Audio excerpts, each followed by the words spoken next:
Hey everyone, it's Gerald. Hope you're having fun this evening. Hope you're not too scared. Oh, maybe a little scared. Hey, do monsters eat hot buttered popcorn with their fingers? No. They eat their fingers separately. Eat their fingers separately. Paul's much better at this than I am. Just reminding you, make sure if you can, you pull over and park in the parking lot. If not, that you pull over all the way to the right-hand side of the road, that your emergency flashers are on, and that you stay in your vehicle. Enjoy.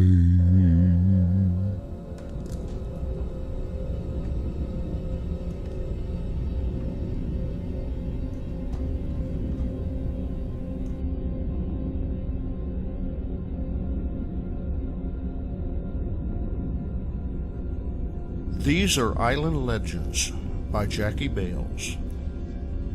Mother, may I go fishing in the morning? She didn't know that I meant 1 o'clock in the morning. Yes, dear. Just be careful.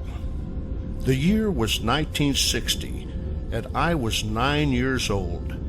I loved the night. I would sneak away with my comb and lantern, cast net, gig, and tarp, everything nicely mounted on my bicycle. I would go out into the night in search of fiddler crabs and flounder to be sold the next morning. Charlie's pasture was my usual destination. On one such night, I was overcome with the beauty and serenity of the early morning. I headed to my little place on White Hill. It was just a little dugout, covered by a sheet of tin and cardboard and concealed by tall seagrass. In the pre-hurricane days, White Hill was a huge sand mountain. Over by UT Marine Science Institute, I crawled into my little place, positioning myself to view the jetties and beach. I would sometimes go there to experience the rising moon, casting a great glowing highway across the ocean, not unlike that of a negative of a picture waiting to be developed. I fantasized about pirate ships and Spanish galleons filled with gold and silver. I must have fallen asleep. I awoke to silence. I listened for the drone of engines from distant ships and crew boats, or the low rumble of the surf. Nothing. No foghorns or wind rustling through the sea oats. No moon or stars, only black darkness, and the island had no form. It was then that I saw it. A dim orange glow. I thought it may be the sun rising, but it was coming from the wrong direction. A horrifying thought crossed my mind. It was Constable T.R. Smith with his police car. He was a man that often enforced the law with his bare fist, even though he only had one leg. I crawled back into my hiding place, hoping that my bicycle was properly concealed at the base of White Hill. When I looked out again, the glow had taken a form like an orange glowing ball. It seemed to be bounding down Brumley Avenue, which dead-ended in the base of White Hill. At that moment, it rose high in the sky, as if to have a look around.